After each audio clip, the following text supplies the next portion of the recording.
आपने अक्सर देखा होगा कि शिव मंदिरों में लोग भगवान शिव के सामने विराजमान नंदी के कान में कुछ कहते हैं। लेकिन क्या आप जानते हैं कि आखिर लोग ऐसा क्यों करते हैं? नंदी को भगवान शिव का वाहक कहा जाता है, जो उन्हें एक स्थान से दूसरे स्थान पर ले जाने का काम करते हैं। इसलिए भक्तों का मानना है कि अपनी बात यदि नंदी तक पहुंचा दी जाए तो वह आसानी से उनकी बात भगवान शिव तक पहुंचा देंगे। जिस प्रकार भगवान शिव के दर्शन और पूजन का महत्व है, उसी प्रकार नंदी का दर्शन भी जरूरी होता है। चलिए जानते हैं आखिर नंदी के कान में क्यों अपनी मनोकामना कही जाती है। माना जाता है कि शिव जी अधिकतर समय तपस्या में लीन रहते हैं। उनकी तपस्या में विघ्न ना पड़े, इसलिए नंदी जी हमेशा उनकी सेवा में तैनात रहते हैं। जो भी भक्त भगवान शिव के पास अपनी समस्या या मनोकामना लेकर आते हैं, नंदी उन्हें वहीं रोक लेते हैं। शिव जी की तपस्या भंग ना हो, इसलिए नंदी भक्त गणों की बात सुन लेते हैं और शिव जी तक पहुंचा देते हैं। यही वजह है कि लोग नंदी के कान में अपनी मनोकामना कहते हैं। मान्यता है कि भगवान शिव ने नंदी को वरदान दिया था कि जो तुम्हारे कान में आकर अपने दिल की बात कहेगा, उस व्यक्ति की सभी इच्छाएं पूरी होंगी। इस विषय में एक कथा प्रचलित है। पौराणिक कथा के अनुसार जब श्रीलाद मुनि ने ब्रह्मचर्य का पालन करते हुए तप में जीवन व्यतीत करने का फैसला लिया था, इससे उनके पिता का वंश समाप्त होने की चिंता सताने लगी। उन्होंने अपने पुत्र श्रीलाद से इस विषय में बात की, लेकिन उन्होंने गृहस्थ आश्रम को अपनाने से इनकार कर दिया। तब उन्होंने संतान की प्राप्ति के लिए भगवान शिव की कठोर तपस्या कर जन्म और मृत्यु के बंधन से हीन पुत्र का वरदान मांगा। भगवान शिव ने उनकी तपस्या से खुश होकर उन्हें पुत्र प्राप्ति का वरदान दिया।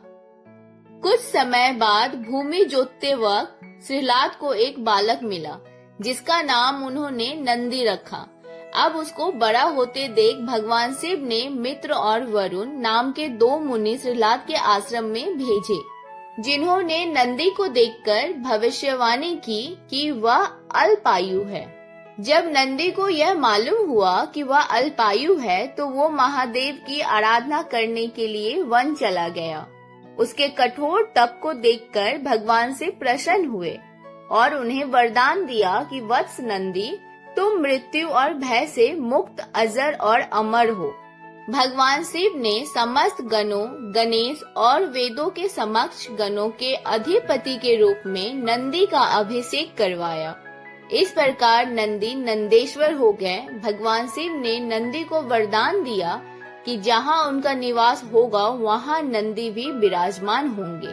तभी से हर मंदिर में भगवान शिव के साथ नंदी की स्थापना की जाती है। अब आगे जान लेते हैं कि हम अपनी मनोकामना नंदी के कान में कैसे कहेंगे।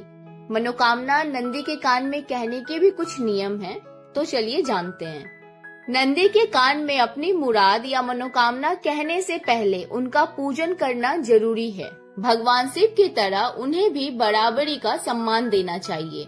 वैसे तो मनोकामना किसी भी कान में कह सकते हैं, लेकिन नंदी के बाएं कान में मनोकामना कहने का अधिक महत्व होता है। कान में अपनी मुराद कहते समय ध्यान रखें कि आपकी बात कोई दूसरा ना सुने। मनोकामना बहुत धीमी आवाज में कही जानी चाहिए। मनोकामना बोलते समय अपने होठों को दोनों हाथों से ढक ले, ताकि आपकी बात को कोई सुन और समझ ना पाए। अपनी मनोकामना कहने के बाद नंदी के सामने कुछ भेंट अर्पित करना चाहिए, फल, मिठाई, फूल या धन। मनोकामना बोलने के बाद अवश्य कहें, नंदी महाराज, हमारी मनोकामना पूरी करो।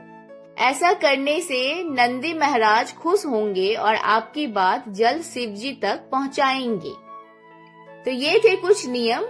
दोस्तों, अगर पोस्ट अच्छी लगी हो तो प्लीज मेरे चैनल को सब्सक्राइब करके जाइएगा और बहुत जल्दी मिलेंगे अगले वीडियो में।